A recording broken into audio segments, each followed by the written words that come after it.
Halo guys, kembali lagi di channel saya Galih Tresnandika dan terima kasih sudah bergabung ya.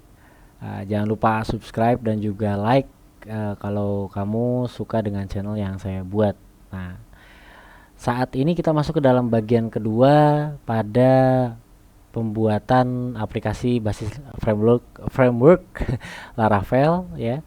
Dan di bagian pertama kita sudah menjelaskan bagaimana cara menginstal, dan saat ini kita akan menjelaskan terkait dengan bagaimana cara membuat database ataupun migration yang ada di aplikasi Laravel. Oke, jadi silahkan disimak dan jangan lupa komen di bawah jika ada pertanyaan-pertanyaan terkait dengan migration database di Laravel.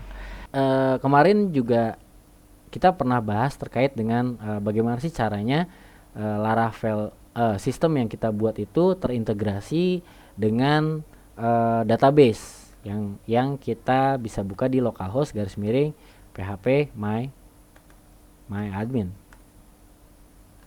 Sorry ya, php my admin. Jadi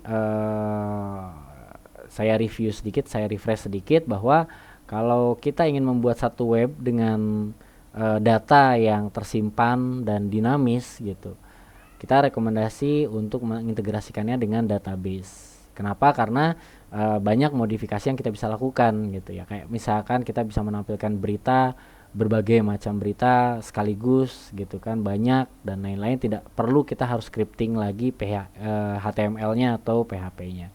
Nah, teman-teman, kalau kita ingin mengintegrasikan data ini, sistem Laravel ini dengan database, maka yang perlu kita lakukan adalah membuat kita harus membuat database dulu. New, misalkan kita berikan nama tutorial, create. Nah, maka database tutorial sudah ada ya. Ini. Nah, kalau misalkan sudah ada, framework Laravel itu sudah hadir dengan fungsi untuk mengintegrasikannya. Kita bisa menggambarkan environment atau env di sistem framework ini. Nah, kita bisa lihat di file env ya. Nah, di sini env ini adalah nama pertama yang ditampilkan adalah nama aplikasi kita. Misalkan nama aplikasi kita itu adalah tutorial. Oke, ini env-nya lokal karena kita masih dalam proses developing. Tapi kalau misalkan sudah production, itu artinya proteksi terhadap framework ini akan lebih kuat gitu. Dimana env-nya kita harus rubah jadi production. Tapi untuk saat ini karena kita masih developing, sekali lagi ini env-nya lokal. Lalu maaf. Tadi saat kita menginstal itu ada informasi bahwa nih ya, application key set successfully, dimana itu akan tersimpan di sini. Itu artinya key dari Laravel ini sudah di generate gitu di sini. Lalu app debug itu kalau true itu artinya saat kita ada error script dan lain-lain gitu ya, ada kerusakan atau mungkin error di servernya gitu, setting up servernya, maka dia akan memunculkan errornya gitu. Dia akan memberitahu kita bahwa oh, errornya di sini nih gitu ya. Jadi ini true gitu. Tapi hati-hati kalau misalkan kita sudah running aplikasinya, ini harus false. Kenapa? Karena nanti orang bisa lihat konfigurasi kita, script yang kita gunakan atau environment yang kita gunakan gitu. Ini debugnya harus false kalau misalkannya sudah di production. Kalau misalkannya masih developing, masih presentasi ke klien atau kita masih buat aplikasinya, maka ini masih true. Untuk apa? Untuk memudahkan kita kalau misalnya ada error. Oke, app URL. Jadi kita harus definisikan dulu URL atau alamat untuk mengakses aplikasi ini ada di mana. Oke. Nah, ini localhost yang tadi Jadi kalau misalkan kita membukanya kan tadi sudah di sini ya, itu adalah 127.001.28000. Nah, ini adalah aplikasi kita kalau menggunakan metode PHP Artisan Serve. Tapi kalau misalkan menggunakan localhost garis miring tutorial garis miring public, maka ini bisa dibuat sesuai dengan URL yang kita gunakan. Ini log channelnya stack, oke, dan lain-lain. Ini oke, nggak apa-apa. Nah, kita berbicara database. Nah, sekarang database connectionnya ini sebenarnya bisa banyak ya. Ada yang menggunakannya Postgre, ada MySQLi dan lain-lain. Nah, saat ini kita menggunakan MySQL dulu ya, karena kita menggunakan exam dengan fungsi atau service modulnya MySQL. Oke, DB hostnya localhost. Ini sebenarnya sama aja dengan localhost gitu. Kita bisa tulis seperti itu atau kita tulis localhost ya. Jadi defaultnya itu localhost. Nah, ini nama database ini portnya biarkan karena umumnya MySQL bergerak di 3306. Kita bisa cek di exam dia bergerak di port berapa ya. Ini 3306, oke. Lalu nama database DB database ini defaultnya Laravel, tapi kalau misalkan kita sudah membuat database bernama tutorial ini, maka kita harus rubah DB database menjadi tutorial. Oke. Nah, untuk username dan password, apabila examnya tidak dimodifikasi, PHP adminnya tidak dimodifikasi, defaultnya username untuk super admin atau admin paling atas dari MySQL itu root tanpa password gitu. Jadi biarkan ini username-nya root dan passwordnya biarkan kosongkan. Nah, konfigurasi lain yang sudah disiapkan oleh Laravel itu kayak memory case, host ya di mana, yang ini ya, season lifetime, season driver dan lain-lain. Ini untuk sekarang kita hanya bisa melihat sekilas dulu. Nanti kita akan coba saat kita membuat aplikasi, mungkin kita bisa serempet dikit serempet dikit. Oke, nah selanjutnya kita juga punya fungsi mailer gitu, mailer ya. Jadi kalau misalkan kita ingin membuat satu notifikasi saat kita membuat satu data, maka sistem itu bisa mengirimkan email ke dalam kepada orang yang dituju gitu. Nah, email ini kita bisa konfigurasi di sini gitu. Dan nanti isinya isi mailnya kita bisa setting di framework di Laravel gitu. Yang pasti settingan mailernya kita harus set dulu gitu. Apakah menggunakan Gmail? Saya nggak tahu. Kalau Gmail sekarang masih open atau enggak untuk mendapatkan mail seperti ini atau enggak. Nih, AWS itu biasanya saat kita mengupload gambar atau foto itu biasanya kita disimpannya ke dalam aplikasi ini gitu, yang nantinya tentu saja kalau misalkannya banyak foto atau video atau dokumen yang diupload ke dalam sistem, maka server atau laptop kita akan kehabisan memori gitu ya. Nah, tapi kalau misalkan kita menggunakan fasilitas AWS ini, semacam kita punya Google Drive yang bisa terikat dengan sistem kita. Jadi kalau misalnya kita upload di sistem kita, maka filenya itu akan otomatis bukan masuk ke dalam sistem ini, tapi masuknya ke dalam cloud, ke dalam Gmail atau Google Drive atau ke dalam Amazon server gitu ya. Itu jadi seperti itu. Pusher itu untuk membuat push notification. Jadi kalau misalkan ada pop up notification ya, itu bisa terintegrasi atau kita bisa membuat aplikasi mobile yang dia ada notification pushernya juga, kita bisa setting di sini gitu. Nah, ini VT ya, karena Laravel ini kita bisa membuat menggunakan VT. Oke, jadi ini env yang kita setting. tutorial databasenya, username root gitu ya, kita simpan.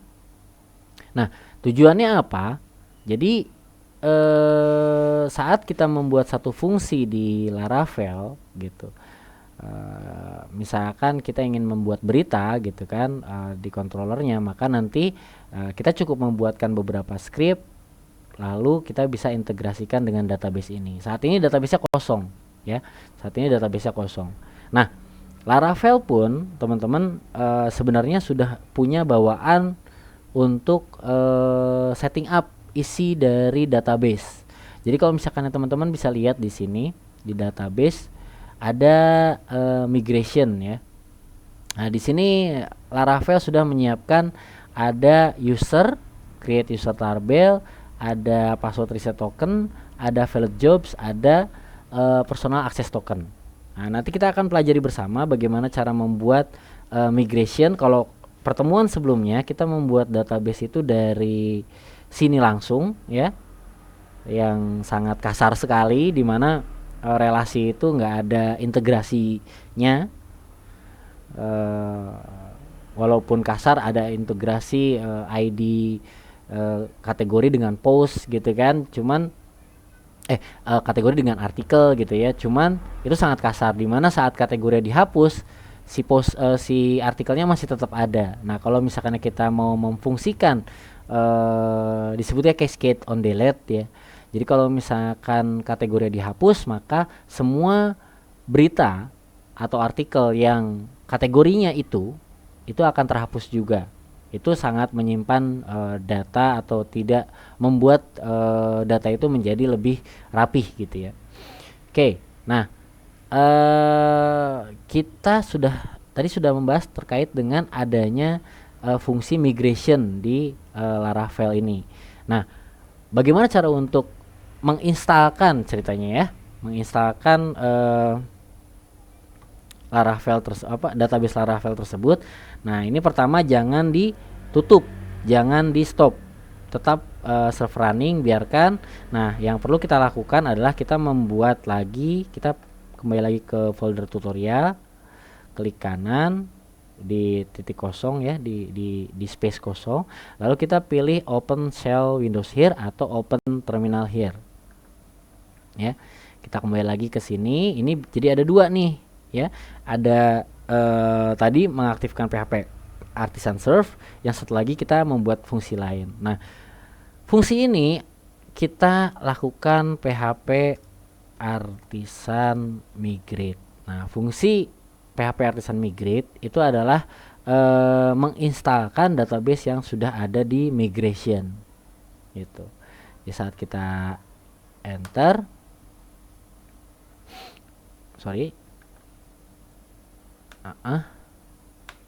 Oke, kita enter, maka dia akan create migration table, di mana dia akan running migration, lalu dia akan membuat 1, 2, 3, 4 tabel. Nah, bagaimana buktinya? Kita bisa lihat di localhost phpMyAdmin ini di database tutorial. Kita refresh. Nah, kita bisa lihat di sini ada file jobs, ada migration, ada password reset token, personal access token, dan juga users. Nah, ini masih kosong. Nah, ini udah ada tabel-tabelnya nih gitu kan. Nah, selanjutnya teman-teman, bagaimana kalau misalkan kita ingin membuat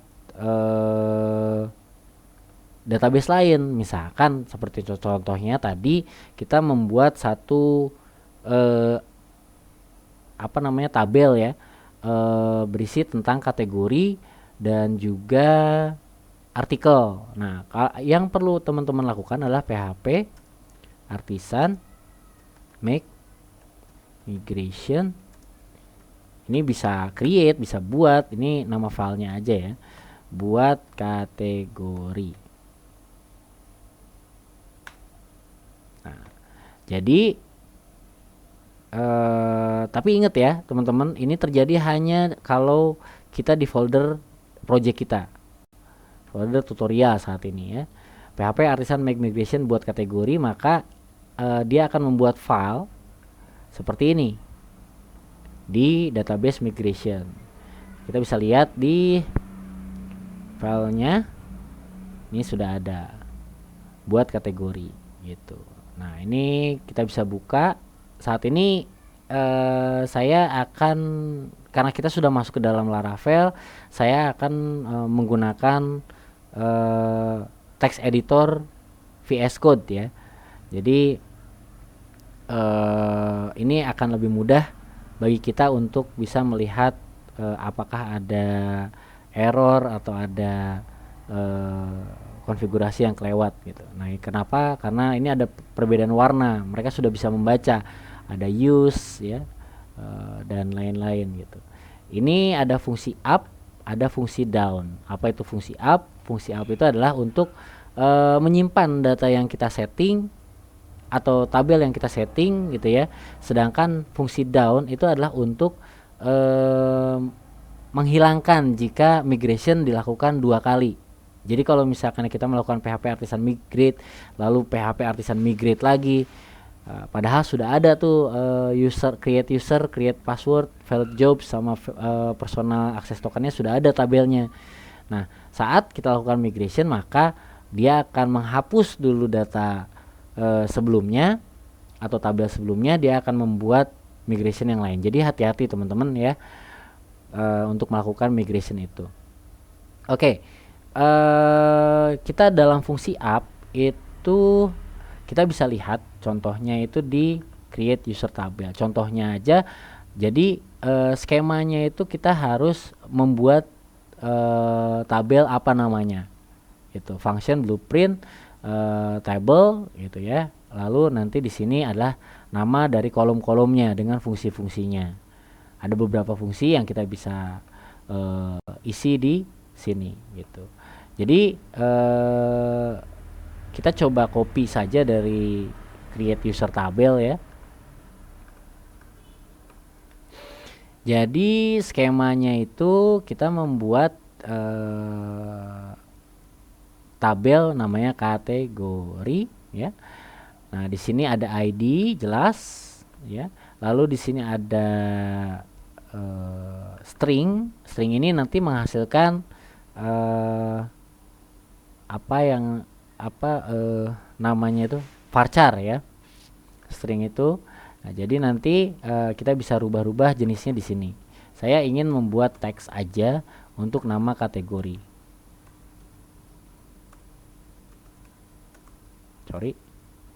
Kategori.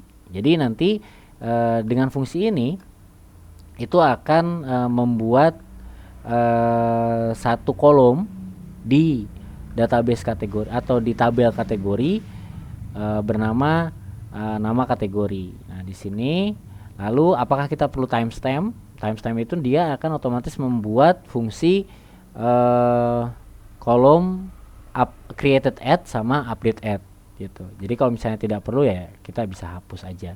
Jadi kita hanya perlu 2 seperti ini, skema tabel ID ya, dan tabel untuk yang nama kategori.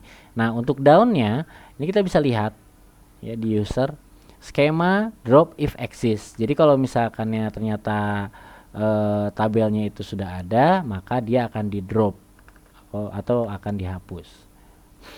Jadi kita harus samakan nih ya. Jadi hati-hati sekali lagi, ini untuk membuat, ini untuk rewrite ya. Oke, jadi seperti ini migration untuk yang kategori. Oke, nice. Selanjutnya ini baru satu, kita jangan dulu lakukan migration ya untuk saat ini, atau teman-teman bisa lakukan migrate langsung boleh. Tapi untuk kemudahan saat ini kita akan membuat tabel namanya artikel. Nah, di sini tutorial ini kita membuat migration untuk buat kategori dan juga buat artikel. Jadi saat kita membuat migration artikel, kita akan membuat file yang ini ya. Jadi kita bisa lihat di sini sudah ada file buat artikel. Nah, saat buat artikel ya, kita akan buat skemanya dan juga dropnya juga sama seperti ini. dan seperti ini. Nah, ini create-nya itu adalah artikel, lalu drop with axis-nya artikel. Jangan lupa ya ini untuk dirubah jika copy paste.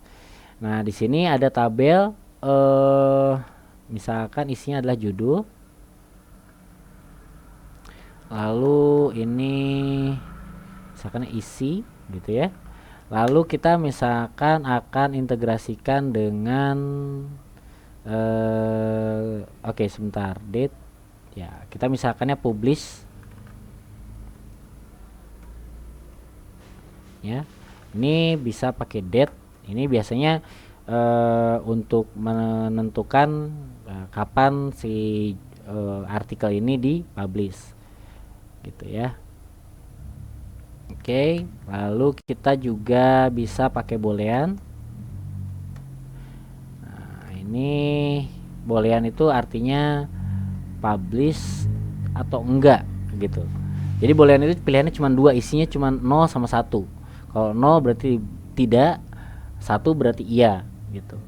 Nah, jadi kalau kita membuat kolom publish ini, nantinya si berita yang kita upload itu apakah dipublish atau enggak gitu ya. Jadi booleannya publish atau enggak. Oke. Nah, selanjutnya kita berikan fungsi timestamp.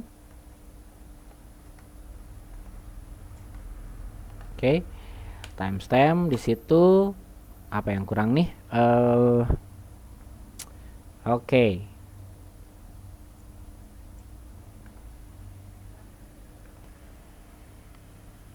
Oke, selanjutnya kita akan relasikan dengan kategorinya gitu ya. Jadi ini kita sudah punya contoh scriptnya. Ya, saya newbie di programming, jadi saya punya script untuk mengintegrasikannya unsigned big integer. Nah, di sini kita pakai kategori underscore ID. Kita membuat tabel ini, membuat kolom ya, membuat kolom namanya kategori underscore ID dengan jenis big integer, dan dia fungsinya unsigned. Jadi dia bisa banyak sekali kategori ID-nya. Oke. Lalu nanti foreign key-nya adalah kita pakai kategori ID, indeksnya kategori ID. Nah, foreign-nya itu artinya adalah kita mendeteksi kategori ID as ditembakkan ke dalam ID. Ya, itu sebabnya tadi di kategori kita butuh satu kolom namanya ID ya. Dan nanti di sini dia harus membaca on apa, on kolom on tabel apa. Nah, tabel kategori ya. Jadi kita kopikan masternya itu di sini.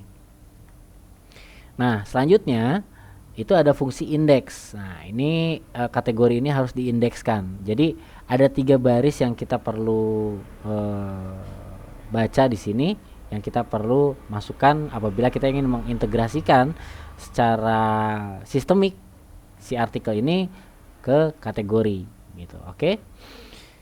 Ya, jadi seperti itu untuk artikel kita buat database-nya. Kita buat tabelnya, dan di sini ada ID sebagai kolom, judul, isi, publish on, publish, kategori ID ini sebagai kolomnya juga.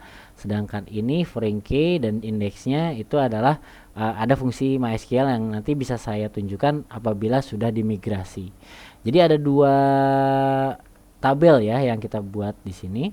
Maka kita kembali lagi ke PowerShell, kita lakukan lagi PHP Artisan migrate.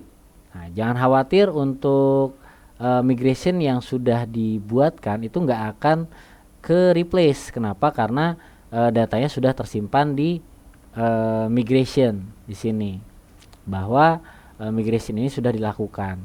Nah, kalau misalkan teman-teman tiba-tiba nggak sengaja menghapus data ini, maka otomatis ya saat di migrate semua tabelnya akan di reset gitu ya. Jadi hati-hati. Kita lakukan PHP Artisan Migrate, maka dia akan membuat dua kolom, dua tabel ya, tabel kategori sama tabel artikel. Oke, kita lihat sama-sama. Oke, di tutorial. Nah, di tutorial sudah ada artikel dan ada kategori. Nah, saat kita lihat kategori nih, nah ini udah ada ID, udah ada nama kategori, lalu ada structure. Di sini ada jenisnya dan juga ini big integer 20.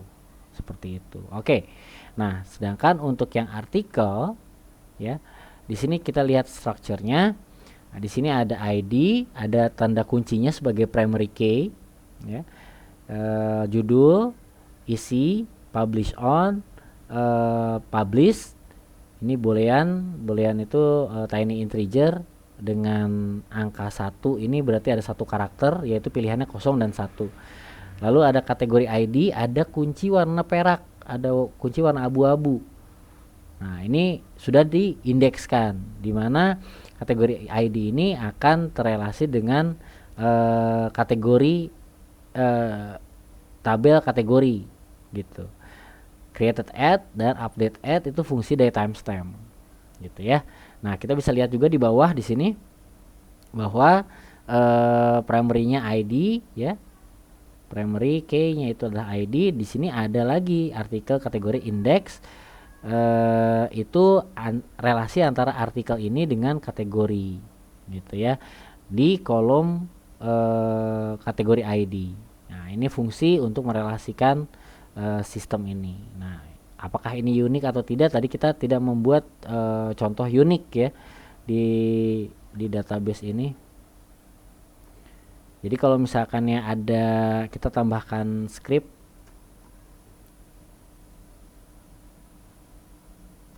seperti ini aja gitu ya, maka nanti publish on ini unik gitu. Atau kita jangan di publish on deh, kita masukkan ke judul.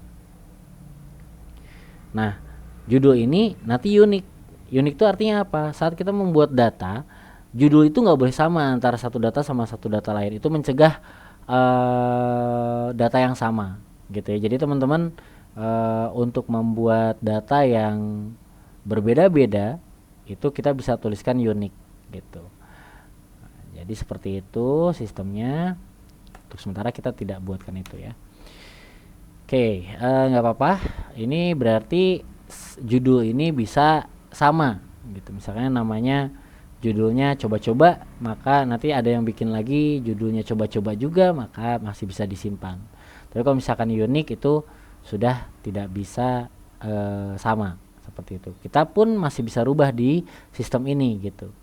Di MySQL kita bisa change gitu. Di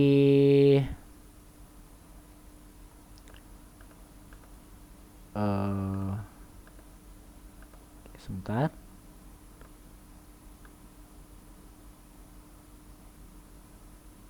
Kita masih bisa pilih di atau rubah si sistem ini ya di dalam MySQL gitu ya. Jadi tapi teman-teman jangan pernah membuat perubahan, kalau bisa jangan merubah yang ada di MySQL. Kenapa?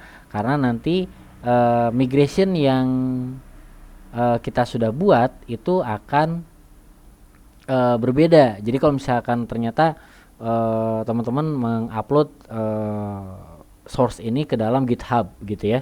Nah, saat orang lain mendownload, saat di lokal kita ya udah unik gitu. Tapi kalau misalkan di orang yang mendownload melalui GitHub itu berbeda migrationnya, dia nggak unik si judulnya itu gitu. Maka itu akan ada perbedaan di situ. Itu sebabnya teman-teman kalau bisa merubahnya itu hanya di migration atau di dalam source-nya aja gitu.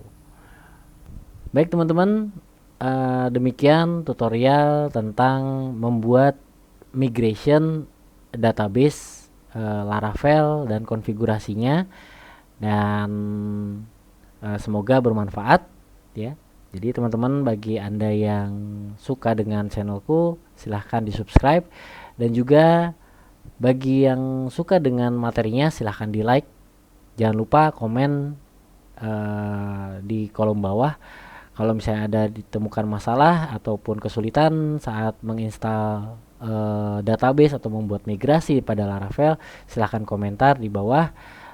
Semoga kita bisa berbicara, berkomunikasi tentang solusinya. Dan mungkin selanjutnya kita akan membahas terkait dengan MVC atau model view controller pada Laravel ya. Terima kasih atas atensinya. Saya cukupkan sekian untuk tutorial hari ini.